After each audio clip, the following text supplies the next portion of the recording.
تمہارے بارے میں سب سے بڑی خرابی یہ ہے کہ تم میں عزت نفس کا ذرا بھی احساس باقی نہیں۔ بیکار باتیں ہیں، وہ بے پروایانہ انداز میں بولی۔ نفس کی اس سے بڑی بے عزت افزائی کیا ہوگی کہ اس کی تسکین کا سامان ہوتا رہے۔ میں اس سے ایک عام عورت کی طرح ہوٹل ہی میں ملی تھی۔ اسے شبہ بھی ہو جاتا کہ میں ہی C1 ہوں تو شاید وہ مر کر بھی اپنے ہول سے باہر نکلنے کی جرات نہ کرتا۔ باہر پڑی ہوئی لاش کا کیا ہوگا؟ میں نے موضوع بدلنے کی نیت سے سوال کیا۔ کسی سے ٹھکانے لگوا دوں گی۔ A2 کے لیے یہ خبر دلچسپ ہوگی کہ اس کا فرستادہ میرے گھر میں کسی بزدل چوہے کی طرح ایک نامعلوم حملہ آور کا نشانہ بن گیا۔ پھر تم اس کا بندوبست کرو، میں چلتا ہوں، میں نے اٹھتے ہوئے کہا۔ ایسے کہاں جاؤ گے؟ میری آنکھوں میں آنکھیں ڈال کر بولی۔ میری نیند خراب کی ہے تو تھوڑی دیر شغل بھی کرنا ہوگا۔ ویسے اس وقت تمہاری آمد کا مقصد کیا تھا؟ وہ کیبنٹ کی طرف بڑھتے ہوئے بولی۔ ملنے آیا تھا لیکن ہون حرابے نے طبیعت مقدر کر دی۔ میری نیم دلی کے ساتھ کہا۔ مجھے تو محسوس ہو رہا ہے اس وقت تمہارے سر پر وہی تصویر والی لڑکی سوار ہے اور شاید تم اسی کی کھوج میں آئے تھے۔ اس نے آئس کین سے برف کے ڈلے گلاسوں میں منتقل کرتے ہوئے کہا۔ مجھے اس کی تلاش ضرور ہے لیکن اتنی بھی نہیں، میں نے زبردستی مسکراتے ہوئے کہا۔ رشی سے مجھے ایک اہم سراغ مل چکا تھا۔ میرے دل و دماغ میں غزالہ کی تصویر طرف سے واقعی ایک طوفان برپا تھا اور میں جلد از جلد بلیو اسٹار پہنچ کر سلام سے دو ہاتھ کرنے کا فیصلہ کر چکا تھا، لیکن وہ مجھے روکنے پر مصر تھی اور میں اسے ناراض کرنا نہیں چاہتا تھا، اس لیے مجھے ناچار وہاں ٹھہرنا پڑ گیا۔ رکشی کا تعلق عورتوں کی اس واحد قسم سے تھا جن کے نزدیک عزت و آبرو اور وقار کا مفہوم بالکل ہی مختلف ہوتا ہے۔ وہ کسی کو بھی اپنی خواہشات کے سامنے سر جھکانے پر مجبور کرنے کو اپنی فتح سمجھتی تھی اور اس وقت بھی اپنی دانش میں فتح یاب رہنا چاہتی تھی، لیکن مجھے اس کی اوقات معلوم تھی۔ تڑپتا مچلتا سیال اس کے دہانے سے معدے میں اترنے کی بجائے دماغ میں چڑھتا تھا اور مجھے امید تھی کہ میں تھوڑی ہی دیر میں اسے اپنے خوابوں کی جزیروں کی سیر میں مصروف چھوڑ کر وہاں سے نکلنے میں کامیاب ہو جاؤں گا۔ اس رات رکشی نے میرے تمام اندازوں کو شکست فاش دے دی۔ باہر پڑی ہوئی لاش کی فکر اس کے ذہن پر سوار تھی، لہٰذا وہ اعتدال کے حد سے تجاوز پر آمادہ نہ ہوئی اور میں اسے چھوڑ کر نکل بھاگنے کے ارادے کو عملی جامہ نہ پہنا سکا۔ میری رشت وار صبح کے 3 بجا رہی تھی اور وہ وقت سلام سے ملنے کے لیے قطعی نامناسب تھا، لہٰذا میں رکشی کو الوداع کہہ کر واپس ادارہ کے گھر لوٹ آیا۔ دلے شکستہ اور سوختے جاں کرنل میرے انتظار میں تھک ہار کر گہری نیند سو چکا تھا۔ البتہ سلطان شاہ میرے انتظار میں جاگ رہا تھا۔ اس کی آنکھیں سرخ ہو رہی تھی اور چہرے پر وحشت برس رہی تھی۔ مجھے دیکھتے ہی اس کی آنکھوں میں امید کی چمک لہرائی، لیکن میرے سوتے ہوئے چہرے پر ناکامی کی لکیریں دیکھ کر اس نے سب کچھ سمجھ لیا۔ پھر کیا کیا جائے؟ کدھر کا رخ کیا جائے؟ اس طرح تو بھابھی کا سراغ ملنے سے رہا۔ اس نے دھیمی آواز میں بوجھل سکوت کو توڑتے ہوئے سوال کیا اور میں نے اسے سلام کی دریافت سے آگاہ کر دیا۔ صبح بہت دور ہے، کیوں نہ اسے فون ہی کر لیا جائے؟ اس نے تجویز پیش کی۔ فون پر کوئی بات نہ ہو سکے گی، الٹا وہ ہوشیار ہو جائے گا۔ میں اسے بے خبری میں گھیرنا چاہتا ہوں، میں نے جواب دیا اور بات وہیں ختم ہو گئی۔ وہ فکر مند تھا اور میں دل ہی دل میں فکر مند ہونے کے ساتھ نادم بھی تھا، کیونکہ رکشی کے ساتھ میں نے جو وقت گزارا وہ تمام تر مجبوریوں کے باوجود سراسر زیاں ثابت ہو رہا تھا، ورنہ میں اسی رات سلام سے مل لیا ہوتا۔ ہم دونوں وہیں ڈرائنگ روم میں بیٹھے صورتحال کا مغزئی کرتے رہے اور اشیڑے میں سگریٹوں کے مسلے ہوئے ٹکڑوں کا اضافہ ہوتا رہا۔ آخرکار اجالا پھیلنے کے بعد میں نے منہ ہاتھ دھویا اور لباس تبدیل کر کے روانگی کے لیے تیار ہو گیا۔ اسی اثنا میں سلطان شاہ نے چائے تیار کر لی اور چائے پینے کے بعد میں گھر سے نکل کھڑا ہوا۔ بلیو اسٹار متوسط درجے کا ایک مصروف ہوٹل تھا اور جہاں پہنچ کر میں کاؤنٹر سے رجوع کرنے کی بجائے سیدھا سیڑھیاں طے کرتا چلا گیا۔ پہلی ہی منزل پر مجھے راہداری میں لگی ہوئی گھنٹی سے 7ویں کمرے کا محلِ وقوع معلوم ہو گیا۔ میں نے دروازے پر دستک دی تو فوراً ہی جواب نہیں ملا، بلکہ تیسری دستک کے بعد کسی نے خوابیدہ آواز میں بڑبڑاتے ہوئے دروازہ کھولا اور پھر ایک اجنبی کو سامنے دیکھ کر ٹھٹک گیا۔ وہ سلیپنگ سوٹ میں ملبوس ایک توانا شخص تھا اور چہرے سے ہی جان دیدہ نظر آ رہا تھا۔ میں تمہاری طلبی کا پیغام لایا ہوں، میں نے اس کی استفسار طلب نگاہوں کے جواب میں آہستگی سے کہا۔ مجھے C1 نے بھیجا ہے، کیا تم اندر آنے کو نہیں کہو گے؟ C1؟ اس نے تحیر آمیز لہجے میں کہا۔ یہ کیا بلا ہے؟ میں کچھ سمجھ نہیں سکا۔ تمہارا نام سلام ہی ہے نا؟ جی نہیں، اس نے دانت پیس کر رسیلے لہجے میں کہا۔ اگر دروازہ پیٹنے سے پہلے نیچے کاؤنٹر پر رجوع کر لیتے تو یوں میری نیند حرام نہ ہوتی۔ صورتحال اتنی مضحکہ خیز ہو گئی تھی کہ میں چکرا کر رہ گیا اور بھکلاہٹ کی آڑ لینے کے باوجود مجھے بات بڑھانے کا کوئی معقول عذر نہ سوٹ سکا، لیکن میں نے دیکھا کہ بظاہر بات ختم ہونے کے باوجود اس نے اپنے کمرے کا دروازہ بند نہیں کیا اور مسلسل مجھے گھورے جا رہا تھا۔ شاید یہی وجہ تھی کہ میرے قدم بھی واپسی کے لیے نہیں اٹھ سکے۔ اس نے سچویشن سے فائدہ اٹھاتے ہوئے میرے گریبان پر ہاتھ ڈال کر مجھے اندر گھسیٹ لیا اور پھر مجھے دیوار سے لگاتے ہوئے دروازہ بند کر دیا۔ ہاں، میرا نام ہی سلام ہے، اب بتاؤ کہ تمہیں کس نے بھیجا ہے؟ سیون نے، میں نے اپنے سینے پر اس کے دباؤ ڈالتے ہوئے پرسکون لہجے میں کہا۔ وہ کون ہے؟ وہ سام کی طرح پھنکارا۔ اگر تم سلام ہو تو جانتے ہی ہوگے کہ وہ ایک عورت ہے۔ عورت بھی نہیں بلکہ صرف نسوانی آواز۔ میں نے اپنی کھوپڑی پر حتی الامکان قابو پانے کی کوشش کرتے ہوئے کہا۔ اس وقت مجھے اپنے حریف کی چالاکی سے زیادہ اپنی حماقت پر تاؤ آ رہا تھا کہ میں کس قدر آسانی سے اس کی باتوں سے بے وقوف بن گیا تھا۔ اسے کیا ضرورت پڑ گئی ہے میری؟ اس نے میرا گریبان چھوڑتے ہوئے سوال کیا۔ وہی بتا سکے گی۔ اب تو شاید تمہیں اس سلوک کی جواب دہی بھی کرنا ہوگی۔ میں نے اپنا لباس درست کرتے ہوئے برا سا منہ بنا کر کہا۔ غیر معمولی طریقہ کار اختیار کرنے میں یہی خرابی ہوتی ہے۔ وہ بولا، براہ راست بھی مجھے پیغام دے سکتی تھی۔ مجھ سے جو کچھ کہا گیا وہ میں کر رہا ہوں۔ چل رہے ہو تو باقی سوالات خود کر لینا۔ کہاں جانا ہوگا؟ تمہیں ایک عمارت تک پہنچانے کے بعد میری ذمہ داری ختم ہو جائے گی۔ بیٹھو، اس نے پہلی بار شریفانہ لہجے میں کہا اور میں کمرے میں پڑی ہوئی کرسی کی طرف بڑھ گیا۔ وہ بہت پھرتی کے ساتھ کپڑے تبدیل کر کے میرے ساتھ روانگی کے لیے تیار ہوا۔ میلے کپڑوں سے تولیے تک ہر چیز اس نے بے ترتیبی کے ساتھ کمرے میں بکھیر دی تھی۔ اس کے اشارے پر میں نے اپنی جگہ چھوڑ دی اور وہ اندر کے ہول سے چابی نکال کر میرے پیچھے ہو لیا۔ ہمارا ایک ساتھ نکلنا نامناسب ہوگا، میں نے راہداری میں سے اس سے کہا۔ ہوٹل سے نکل کر میں داہنی طرف رکوں گا، تم وہاں مجھ سے ملنے آ جانا اور صرف میری گاڑی موجود ہے۔ یہ کہہ کر میں تیزی سے سیڑھیاں اترتا ہوا نیچے چلا گیا۔ چند ہی ثانیوں بعد وہ مقررہ جگہ پر مجھ سے آ ملا۔ غزالہ کے گھر جاتے ہوئے میں سوچ رہا تھا کہ میری پچھلی معلومات اس وقت بھی کارآمد تھی۔ شاید رکشی ہی سلام سے یک طرفہ رابطہ رکھتی تھی اور سلام کو اس سے رابطے کا طریقہ کار نہیں معلوم تھا، ورنہ وہ میرے ساتھ روانہ ہونے سے پہلے اس سے تصدیق کرنے کی کوشش ضرور کرتا۔ ہارن کی آواز سن کر سلطان شاہ نے تقریباً فوراً ہی پھاٹک کھولا، پھر پوش میں گاڑی روک کر نیچے اترا تو سلطان شاہ پھاٹک بند کر کے اپنا بے آواز پستول تھامے ہماری طرف چلا آیا۔ سلام نے اس پر نگاہ پڑتے ہی استفسار طلب نگاہوں سے میری طرف دیکھا اور میں نے شانے اچکا کر بے پرواہی سے کہا، جہاں کا کوئی اپنا طریقہ کار ہوگا۔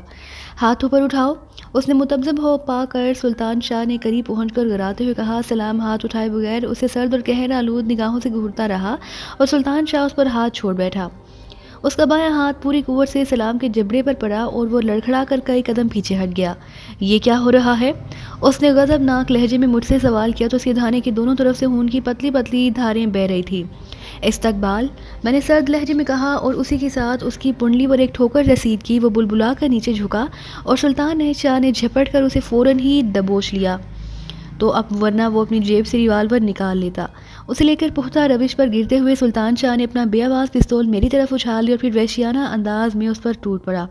وہ بھی کمزور نہیں تھا، اس نے زور کر کے تقریباً فوراً ہی خود کو سلطان شاہ کے نیچے سے نکال لیا، لیکن سلطان شاہ پر اس وقت جنون کی سی کیفیت طاری تھی۔ وہ سلام کو مہلت دیے بغیر پلٹا اور اس کے دونوں جبڑوں کو تابڑ توڑ مکوں پر رکھ لیا۔ وہ دھما چوکڑی اتنی شدید تھی کہ اندر سے کرنل بھی بوکھلا کر باہر آ گیا۔ اس وقت تک سلطان شاہ سلام کو بری طرح لہو لہان کر چکا تھا اور اس کے چہرے پر جا بجا نیل نمودار ہو چکے تھے۔ اس کوشش میں سلطان خود بھی زخمی ہوا، لیکن مجموعی طور پر اس کا پلہ بھاری رہا۔ نیچے کے پیش نظر میں دخل اندازی کیے بغیر تماشا دیکھتا رہا تاکہ وہ دل کی بھڑاس نکال سکے۔ کرنل نے آتے ہی بیچ کا بچاؤ کی کوشش کی، لیکن میں نے اسے بھی سختی سے روک دیا۔ سلطان شاہ نے ذرا ہی دیر میں سلام کے سارے کس بل ڈھیلے کر کے اس کے ریوالور پر قبضہ کر لیا۔ یہ کون ہے؟ یہاں کیا ہو رہا ہے؟ کرنل نے کپکپاتی ہوئی تحیر آمیز آواز میں پوچھا۔ غزالہ کے بارے میں اسی سے کچھ معلوم ہو سکتا ہے، میں نے سرد لہجے میں کہا۔ آپ اندر جا کر آرام کریں، میں تھوڑی دیر میں یہ سچ بولنے کی مشین بن جائے گا تو آپ کو بلا لیا جائے گا۔ غزالہ، وہ خون تھوکتے ہوئے تنفر آمیز لہجے میں بولا، شاید تم لوگ بالکل ہی پاگل ہو گئے ہو جو ایک شریف شہری کے ساتھ یہ سلوک کر رہے ہو۔ میں کسی غزالہ کو نہیں جانتا، اندر چلو، تھوڑی دیر میں مان جاؤ گے۔ میں نے صفاقانہ لہجے میں کہا، مجھے اچھی طرح معلوم ہے کہ C1 کے لیے کام کرنے والے لوگ کتنے شریف ہوتے ہیں۔ اس نے اندر چلنے میں تردد کا اظہار کیا تو سلطان شاہ نے پھر اس کا چہرہ ادھیڑ ڈالا۔ اسے یوں رہ کر غصہ آ رہا تھا جیسے سلام نے اسی کوئی پرانی جاگیر ہتھیا لی ہو۔ اس بار سلطان شاہ کے ہاتھ اسی وقت رکے جب اس کا شکار ٹیڑا کر دوبارہ نیچے ڈھیر ہو گیا۔ چند ثانیوں کے بعد جب سلام پر مزید کوئی مصیبت نازل نہ ہوئی تو وہ کسی اندھے کی طرح ٹٹولتا ہوا فرش سے اٹھ گیا۔ زخموں اور خون کی وجہ سے اس کا وہ معلوم چہرہ بھیانک ہو گیا تھا۔ دونوں آنکھوں کے نیچے نیل پڑ گئے اور نچلے ہونٹوں کی اور نچلے پپوٹوں کی سوجن نے اس کی دونوں آنکھیں تقریباً بند کر دی تھیں۔ سیدھا کھڑا ہو جانے کے باوجود وہ یوں لہرا رہا تھا جیسے اس کی کھوپڑی چکرا رہی ہو۔ ہم دونوں اسے ہانکتے ہوئے اندر کی طرف لے چلے۔ کرنل ہمارے پیچھے آ رہا تھا، اس کے چہرے پر پٹنے والے کے لیے ترہم کے آثار نمایاں نظر آ رہے تھے۔ مجھے حیرت تھی کہ جنگوں کا آزمودہ ریٹائرڈ کرنل ہوتے ہوئے بھی وہ اس قدر نرم دل واقع ہوا ہے۔ کرنل کو راستے میں چھوڑ کر ہم سلام کو اسی کمرے میں لے گئے جہاں کامران قید رہتا تھا۔ اندر داخل ہونے کے بعد سلطان نے دروازہ اور کھڑکیاں بند کر دیں تاکہ باہر سے کسی مداخلت کا امکان باقی نہ رہے۔ اب بتاؤ کہ غزالہ کے بارے میں کیا جانتے ہو؟ میں نے قیدی کے سر پر مسلط ہو کر سرد لہجے میں سوال کیا۔ میں کسی غزالہ کو نہیں جانتا، اس نے بھرائی ہوئی آواز میں کہا۔ پھر لاہور سے یہاں کیوں آئے تھے؟ میں نے سرد لہجے میں سوال کیا۔ اس کا چہرہ لتھڑا ہوا اور بری طرح مسے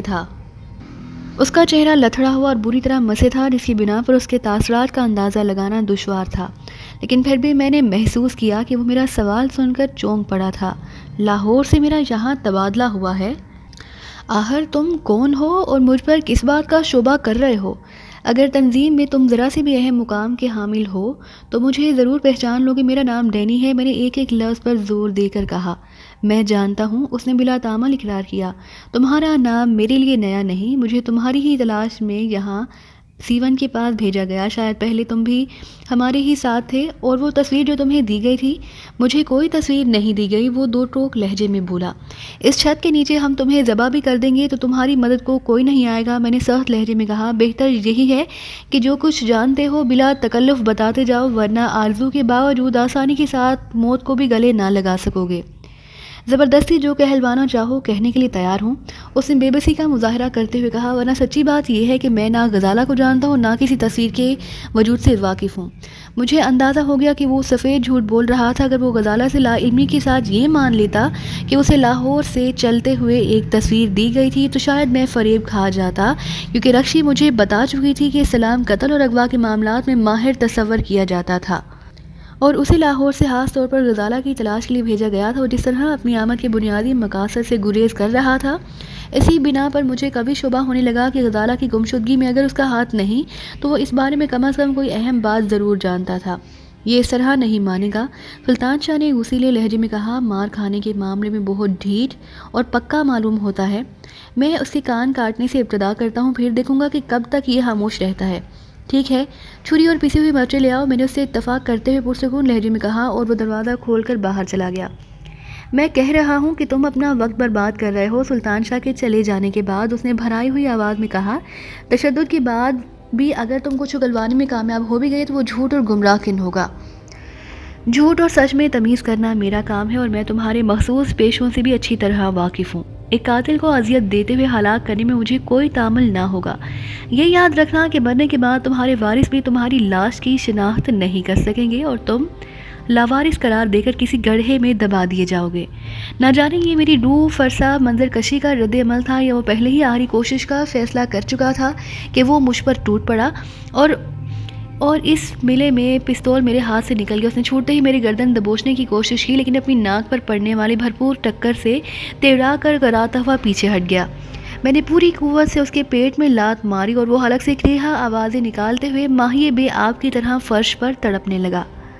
مجھے اندیشہ تھا کہ کہیں وہ تڑپتے ہوئے میرے پستول پر ہاتھ نہ ڈال دے، لہٰذا میں پستول اٹھا کر دروازے میں جم گیا۔ اسی اثنا میں سلطان شاہ چھری سمیت بوکھلایا ہوا وہاں آن پہنچا۔ زخمی کے شور نے کرنل کو بھی ادھر کا رخ کرنے پر مجبور کر دیا۔ آپ پھر چلے آئے؟ میں نے ناگوار لہجے میں کرنل سے کہا۔ اس بیچارے نے کچھ کہنے کے لیے منہ کھولا، لیکن میرے چہرے پر نگاہ پڑتے ہی خاموشی سے دم دبا کر واپس لوٹ گیا۔ کیا پھر کچھ ہوا ہے؟ سلطان شاہ نے چھری کا پھل بائیں ہتھیلی پر صاف کرتے ہوئے پوچھا۔ یہ مرنا ہی چاہتا ہے، مجھ پر حملہ کر بیٹھا تھا۔ میں نے بے آب تماشا دیکھوں گا، تم اپنا کام شروع کرو۔ سلطان شاہ نے آنکھوں ہی آنکھوں میں مجھ سے تشدد کی انتہا کے بارے میں سوال کیا، اور میں نے اسے کھلی چھوٹ دے دی۔ وہ چھری سنبھال کر کمرے میں لپکا اور کسی ماہر قصاب کی طرح سلام پر چڑھ بیٹھا۔ وہ پوری قوت سے مسلا، لیکن سلطان شاہ نے پہلے ہی وار میں اس کا داہنا کان جڑ سے کاٹ لیا، اور فاتحانہ انداز میں اس پر سے اتر آیا۔ سلام کے حلق سے غراہٹوں کے ساتھ گالیوں کا طوفان امڈ پڑا۔ قتل، اغوا اور ہیروئن فروشی، میں نے بے رحمانہ لہجے میں کہا، تمہاری تینوں ہی جرم بہت سنگین ہیں۔ میری نگاہ میں ان میں سے ہر جرم کی سزا موت ہے۔ اگر تم ہمارے ہاتھوں مارے بھی گئے تو مجھے خوشی ہوگی کہ جو کام قانون نہ کر سکا وہ میں نے پورا کر دکھایا ہے۔ صرف 4 منٹ باقی ہیں، سلطان شاہ اپنی ریسٹ واچ دیکھتے ہوئے بولا۔ زبان نہ کھولی تو وقت پورا ہوتے ہی دوسرا کان کاٹ لوں گا اور اس بار چھری کے پھل پر مرچیں لگی ہوں گی۔ تم سنگ دل بھیڑیے ہو، وہ پھامتے اور کراہتے ہوئے نفرت آمیز لہجے میں بولا۔ کسی رحم دل بھیڑیے کا پتہ معلوم ہو تو وہ بھی بتا دو، شاید ہم اسی سے کچھ سیکھ سکیں۔ مار دھاڑ اور جسمانی ورزش کے بعد سلطان شاہ کی شگفتگی بھی اونٹ کر آئی۔ یوں معلوم ہو رہا تھا جیسے اس نے چند منٹ قبل کسی زندہ شخص کے عضو کی بجائے کسی سیب سے ایک ٹکڑا تراشا ہو اور اب دوسرے کا منتظر ہو۔ 3 منٹ، تھوڑے سی توقف کے بعد سلطان شاہ نے ہانک لگائی۔ ہر 5 منٹ بعد ایک عضو سے محروم ہوتے جاؤ گے اور آخر میں بے دست و پا دھڑ پر صرف کھوپڑی جمی رہ جائے گی۔ ہم اس پر زیادہ وقت برباد نہیں کر سکتے، میں نے سلطان شاہ کو آنکھ مارتے ہوئے خشک لہجے میں کہا۔ اس بار اس کا داہنا بازو کوہنی سے الگ کر دینا، شاید اس کا ذہن تیزی سے فیصلہ کر سکے۔ نہیں، وہ ہزیانی انداز میں چیخ پڑا، تم یہ وحشیانہ ظلم نہیں کر سکتے، صرف 2.25 منٹ رہ گئے ہیں، خود ہی پتہ چل جائے گا کہ ہم کیا کر سکتے ہیں اور کیا نہیں۔ سلطان شاہ نے پرسکون لہجے میں کہا۔ وہ گلا پھاڑ پھاڑ کر ہمیں گالیاں دینے لگا۔ اس دوران میں سلطان شاہ ہر 30 منٹ بعد بلند آواز میں اسے باقی رہ جانے والی مدت سے آگاہ کرتا اور ہر بار اس کی حالت میں نمایاں تغیر نمودار ہوتا رہا۔ پھر جب 5 منٹ پورے ہونے پر سلطان شاہ چھری تان کر اس پر جھپٹا تو اس کے اعصاب جواب دے گئے اور وہ دونوں ہاتھ فضا میں لہرا کر چیخ پڑا۔ ٹھہرو ٹھہرو، میں بتاتا ہوں، سب بتا دوں گا۔ ابھی اگلے 5 منٹ میں سوچنا، داہنا بازو تو ہر صورت میں کٹے گا۔ سلطان شاہ اس پر سوار ہو کر زور آزمائی کرتے ہوئے بولا، مگر میں نے اندازہ لگایا کہ وہ ہاتھ کاٹنے کی بجائے اس کے ہوسان ہتا کرنے کی کوشش کر رہا تھا۔ ہٹو، میں ہاتھ نہیں کٹنے دوں گا، جو پوچھو گے بتا دوں گا، وہ بھرپور زور آزمائی کرتے ہوئے وحشت زدہ آواز میں چیخا۔ اسے چھوڑ دو، میں نے فرمان جاری کیا اور سلطان شاہ اس پر سے فوراً ہی اتر گیا۔ سلام اپنے ہاتھ پیر بدن کے ساتھ سمیٹے فرش پر پڑا ہانپتا کامتا رہا۔ جب تک بات تشدد تک تھی تب وہ سب کچھ سہتا رہا، لیکن دھمکیوں کے سامنے اس کا سارا حوصلہ پانی ہو گیا۔ زالہ کہاں ہے؟ میں نے سرد لہجے میں کہا۔ میں نام نہیں جانتا، مجھے بس ایک لڑکی کی تصویر دی گئی جسے تلاش کرنا تھا، اس نے سسکتے اور ہکلاتے ہوئے اٹک اٹک کر کہا۔ بے اختیار میری دل کی دھڑکنیں تیز ہو گئیں۔ اب وہ کہاں ہے؟ میں نہیں جانتا، وہ اذیت ناک لہجے میں بولا۔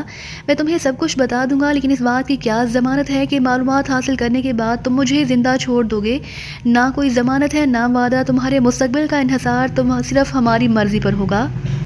یہ ظلم ہے، یہ اندھیر ہے۔ وہ میری بات کاٹ کر کراہا۔ لڑکی کو تم نے اغوا کیا تھا۔ میں نے اپنی آواز کسی کنویں کی تہہ سے ابھرتی محسوس کی۔ میرے لیے یہ تصور ہی کربناک تھا کہ غزالہ غائب تھی اور اسے اغوا کرنے والا میرے سامنے موجود تھا۔ ہاں، میرا خیال تھا کہ مقدر میری یاوری کر رہا ہے۔ اس برے وقت کا اندازہ ہوتا تو وہاں سے انجان بن کر گزر جاتا۔ کہاں سے اغوا کیا تھا؟ میں نے اپنے وجود میں غبار سے ابھرتا محسوس کیا۔ وہ سوالات کرتے ہوئے میرے لیے خود پر قابو پائے رکھنا دشوار ہو رہا تھا۔ اس کے اعتراف نے تو میرے اندر لگی ہوئی آگ کو اور بھڑکا دیا تھا۔